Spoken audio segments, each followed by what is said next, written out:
नमस्कार दोस्तों, आपका स्वागत है पावन ऐप पर। और आप विक्रम बेताल सीरीज सुन रहे हैं और ये इस श्रृंखला का 21वां वीडियो है। और आज की कहानी का शीर्षक है त्यागी कौन।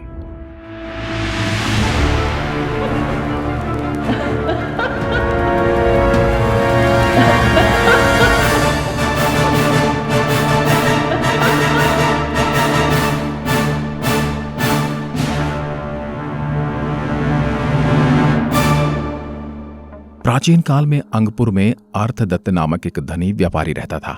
उसके लड़के का नाम धनदत्त था और लड़की का नाम मदन सेना था। मदन सेना बहुत ही सुंदर थी। एक दिन मदन सेना अपनी सखियों के साथ बगीचे में खेल रही थी। तभी धर्मदत्त नाम के एक सेठ की नजर उस पर पड़ गई, जो उसके भाई धनदत्त का मित्र था।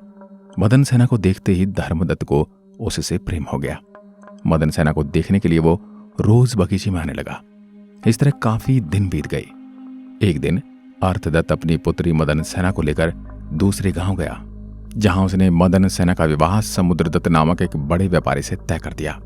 इस दौरान मदन सेना को देखने के लिए वो रोज उस बगीचे में जाता, लेकिन उसे वह न देख सका। फिर वो निराश होकर घर वापस आ जाता। धर्मदत्त मदन सेना की यादों में अन्न जल त्याग देता है।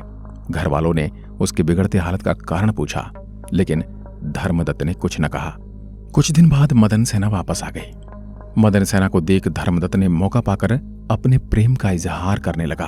तब मदन सेना बोली, मेरे पिताजी ने समुद्रगुप्त नामक एक व्यापारी से मेरा विवाह तय कर दिया है।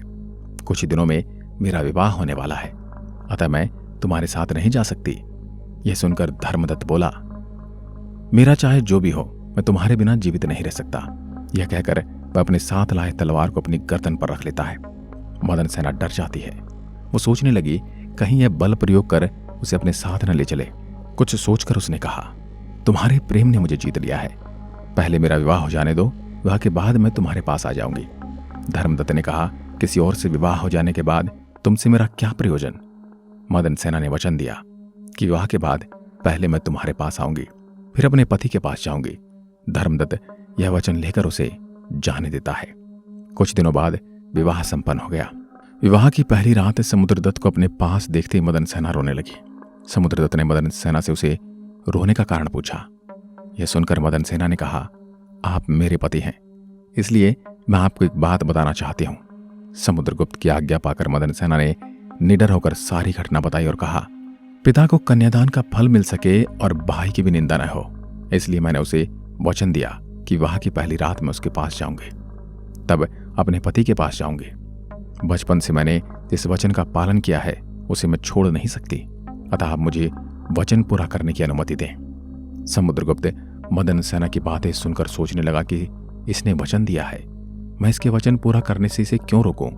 उस पराये पुरुष से इसका इतना अनुराग, इतनी सुंदर स्त्री को पाकर कौन छोड़ता है। क्या पता इसकी भोलेपन का फायदा उठाकर वो पुरुष दोबारा इसे आने ही न दे। तो अब इसका क्या भरोसा, वापस यहाँ आएगी भी या नहीं। यह सोचकर समुद्रगुप्त ने उसे जहां जी चाहे जाने की अनुमति दे दी। पति की आज्ञा पाकर वह अपने वचन का मान रखने के लिए घर से बाहर निकल गई। मदन सेना अंधेरी रात में अकेली चली जा रही थी। तभी एक चोर ने मदन सेना को देखा और रास्ता रोककर पूछा, तुम कौन हो सुंदरी, इतनी अंधेरी रात में कहां जा रही हो। मदन सेना ने डरते हुए उससे पूछा, तुम कौन हो। उसने कहा, मैं चोर हूं। मदन सेना ने उससे आग्रह करते हुए कहा कि तुम चाहो तो मेरे सारे गहने ले लो। चोर ने कहा, मैं इन पत्थरों का क्या करूंगा, तुम्हारा मुख चंद्रकांत मणि के समान है, तुम जगत के आभूषण के समान हो, मैं तुम्हें किसी भी हालत में न छोड़ूंगा।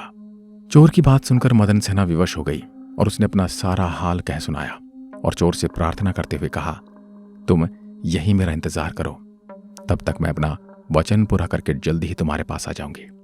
उसे सत्य पर अटल रहने वाले समझकर उसे छोड़ दिया और वहीं रुककर उसकी प्रतीक्षा करने लगा। मदन सेना धर्मदत्त के पास आई और उसे सारी घटना बताई। थोड़ी देर सोचने के बाद वह बोला, तुम्हारी सच्चाई से मैं संतुष्ट हूं, लेकिन अब तुम पराई स्त्री हो, तुमसे मुझे क्या जरूरत हो सकती है। अतः तुम्हें कोई देख ले उसके पहले ही तुम यहां से चली जाओ, तुम जहां से आई हो वहीं लौट जाओ। इस प्रकार धर्मदत्त ने उसे छोड़ दिया। फिर वो उस चोर के पास आई जो रास्ते में उसका इंतजार कर रहा था। चोर ने उसकी सच्चाई को देखा और कहा, मैं तुम्हारी सत्यता से इतना प्रसन्न हूं, मैं तुम्हें छोड़ता हूं, तुम अपने गहनों के साथ अपने घर जाओ। इस प्रकार चोर ने उसे छोड़ दिया और उसकी सुरक्षा के लिए उसे घर तक सुरक्षित छोड़ने भी आया। इस प्रकार वो अपने घर गई और अपने वचन की रक्षा कर सकी। उसे देखकर उसके पति ने पूछा, तब उसने सारी घटना बता दी। पति ने देखा उसके चेहरे की कांति जो सच्चाई के प्रकाश से जगमगा रहा था, उसका मन शुद्ध है। उसने मदन सेना को अखंडित चरित्र वाली, सत्य का पालन करने वाली स्त्री मानकर उसका सत्कार किया। मदन सेना सुखपूर्वक समुद्रदत्त के साथ रहने लगे। यह कथा सुनाकर बेताल बोला, राजन, उस चोर धर्मदत्त और समुद्रदत्त में से कौन ज्यादा त्यागी था? राजा विक्रमादित्य ने कहा, बेताल, त्यागी तो उनमें से चोर ही था। समुद्रगुप्त ने सत्य का पालन करने वाले अपनी पत्नी को दूसरे पुरुष के प्रति आसक्त जानकर उसको त्याग योग्य समझकर उसका त्याग किया था। धर्मदत्त उस अंधेरी रात में मदन सेना को अपना वचन पूरा करते देखकर हैरान हो गया। उसे इस बात का डर हुआ कि सुबह होते ही उसकी सच्चाई सबके सामने आ जाएगी, क्योंकि वह सिर्फ मदन सेना की सुंदरता के प्रति आकर्षित था, न कि उसके चरित्र और सत्यनिष्ठ स्वभाव से। अतः उसने भी उसका त्याग किया। जब चोर उसे रोकता है तो वह डर जाती है कि कहीं धर्मदत्त को दिया हुआ वचन विफल न हो जाए, इसलिए विवश होकर वो चोर को वापस आकर मिलने का वचन देती है। लेकिन चोर को कोई डर नहीं था, वह गुप्त रूप से पाप कर्म में लगा हुआ था।